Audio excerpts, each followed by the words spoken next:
గురువు ఎక్కడైనా విద్యార్థిని ప్రేమించమని లైంగిక వేధింపులకు గురి చేస్తారా? నిజానికి గతంలో మనం చాలా చూసాం. మగ గురువులు బాలికల పట్ల విద్యార్థుల పట్ల ఇలా వేధింపులకు దిగిన సందర్భాలు మనం చూసాం. ఒకటి రెండు చోట్ల మహిళా గురువులు కూడా ఇలాంటి ఘటనలకు పాల్పడితే 10వ తరగతి 9వ తరగతి పిల్లలపైన పోక్సో కేసు పెట్టిన ఘటనలు కూడా మీకు ఎంతమంది గుర్తుందో ఒక్కసారి మీరు కామెంట్ చేయండి. ఇప్పుడు నేను మీకు చెప్పబోయేది విశాఖపట్నంలో సమతా కాలేజీలో జరిగిన ఒక హేయమైన ఘటన గురించి ఇప్పుడు నేను మీకు చెబుతున్నాను. చూడండి ఒకసారి బిగ్ టీవీ స్క్రీన్ పైన. ఇప్పుడు ఆ వ్యక్తి, ఆ డిగ్రీ విద్యార్థి ప్రాణాలతో లేడు. తన బలవన్మరణానికి పాల్పడ్డాడు.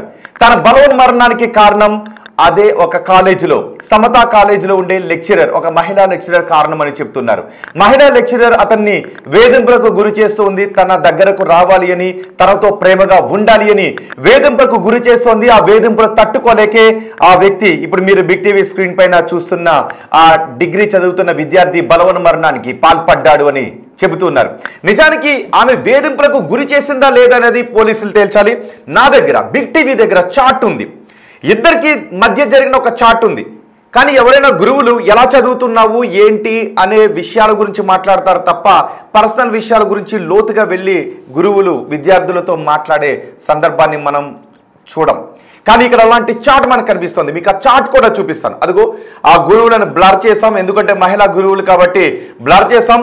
ఇదే ఇప్పుడు మీరు బిగ్ టీవీ స్క్రీన్ పైన చూస్తున్న ఈ చార్టే విద్యార్థి లెక్చరర్ ఇద్దరి మధ్య జరిగిన చార్ట్. అందులో ఒక చోట అయితే చదువుకు సంబంధించిన విషయాల్లో కాదు, మిగిలిన విషయాల్లో ఇద్దరి మధ్య ఒక చదువుతో కూడిన వచ్చింది అని అంటాడు ఆ చార్ట్ లో. చూడండి ఒకసారి. అదిగో ఆ చార్ట్ చూస్తే మీకు ఏమనిపిస్తుంది? నేను ఈ చార్ట్ ని మీకు ఒక్కొక్కటి చదివి వినిపిస్తాను. ఆ చార్ట్ చదువుతుంటే మీకు ఏమనిపిస్తుందో మీరు కమెంట్ బాక్స్ లో తెలియచేయండి. ఆమె పేరు బేగం. తిన్నావా అని అడుగుతుంది. హా మేం. మీరు అని అంటాడు. తిన్నావా అని అడుగుతుంది. ఆ తర్వాత హా అని అంటాడు. అని ఈ అబ్బాయి అన్నాడు.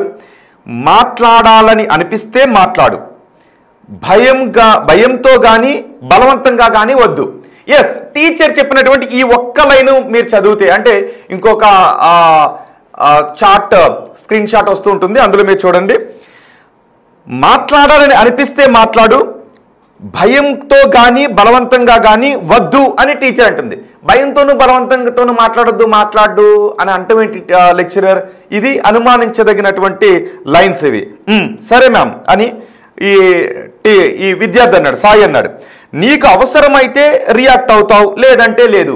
అంటే నీకు అవసరమైతే పట్టించుకుంటావు, లేదంటే లేదు అని టీచర్ లెక్చరర్ కొంత అసహనంగా ఉంది ఈ సాయి పైన. ఒక పేపర్కి అడిగావు, అన్నిటికీ కాదు అని ఆ లెక్చరర్ అంటుంది. ఒక పేపర్కి అడిగావు, అన్నింటికి కాదు. మరి దేనికి ఒక పేపర్కి అడిగాడు, అన్నింటికి కాదు అనేది ఇక్కడ తెలియాల్సి ఉంది.